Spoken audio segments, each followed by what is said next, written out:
ማንኛውም ሪሌሽንሺፕ የሆነ በቃ አፕስ ኤንድ ዳውንስ በቃ አንዳንዴ በጣም አሪፍ ይሆናል፣ አንዳንዴ በቃ ብዙም ደስ የማይል ነገር ይኖራል። ሁሉም ዴት ላይ መጀመሪያ አርፍዶ ነው የሚመጣው ማለት ኤቭሪ ዴት ሁሌ በቃ እንገናኝ ከተባባለ he's gonna be late። በቃ ሌት ስላችሁ 1 ሰዓት 2 ሰዓት ነው የሚያስጠብቀኝ ማለት ነው። 1 ሰዓት 2 ሰዓት አስጠብቆኝ ከዛ ስገባ he's not gonna say sorry or the sorry ደግሞ ራሱ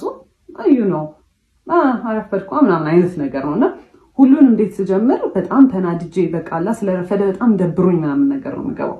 ከዛ obviously እኔ ሙዱን ሩይን እንደማድረግ ነው የሚታሰበው ማለት ነው። አካውንታቢሊቲ አይወስድም ምናምን ነገር።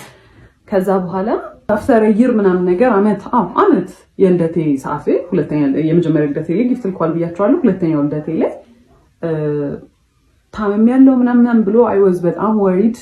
በቃ ልደቴን ራሱ ያስታውሰዋል መሰለኝ። ከዛ በኋላ he was not actually he was sick ግን he was fine ነገር እና not even promise አደረገልኝ። ሰርፕራይዝ ነበርና usually his surprises እንዴት መሰላችሁ በጣም ያስጨንቃችሁና አሁን እኔ ኖርማል ላይፌ አለ አይደለ ሰርፕራይዝ መሆን ያለበት ከዚህ ላይፌ የሆነ ደስ ሲለኝ ነገር ነው አይደለ የሚያደርገው at my lowest ይወስደኛል። በጣም እንድጨነቅ ያደርገኛል። በቃ I am so worried በቃ በጣም ምን ሊፈጠር ነው ምናምን ብያስባለሁ አይደለ።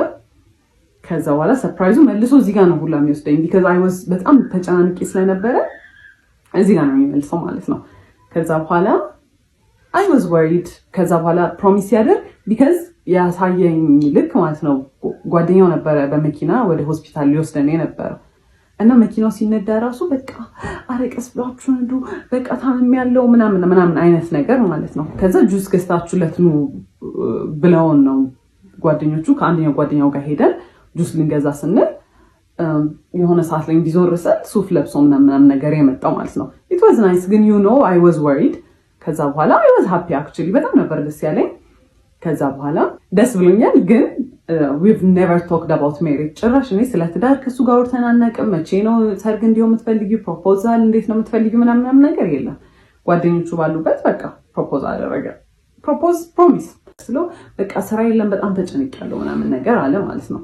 ከዛ እኔ መኪናው በቃ የሱ እንደሆነ ነው ማውቀው በሱ መኪና እንደሚሰራ ነው አክት የሚያደርገው ማለት ነው። ከዛ ግን I started figuring out ይሄ ሰውዬ መኪናው የሱ አይደለም which is fine ግን ኦፕን ሆኖ አልተናገረም ነበር የኔ አይደለም ብሎ ተጠየቅኩት። እንዴት ነው ይሄ መኪና ምናምን ነገር አልኩት። ከዛ ሲነግረኝ ማለት ነው ከአንደኛው ጓደኛው ጋር ተበድሮ ነው የገዙት በጣም አሪፍ ግን ብድሩን ከፍለው አያውቁም። 3 አመት ሆኖታል። አንድ ቀን ብድሩን ከፍለው አያውቁም። ይተውልናል ነው የሚሉት። መንግስት ይተዋል እንኬስ ያመጡት የሰሙት ነገር ነው አላውቅም ይተዋል ብለው ነው እንትን የሚሉት። ከዛ ከሰውዬ ጋር ሲሪየስሊ ላይፍን ወስድ ከሆነ ይሄ ብድር የኔን ብድር ነው ማለት ነው ብዬ ነው ያሰብኩት።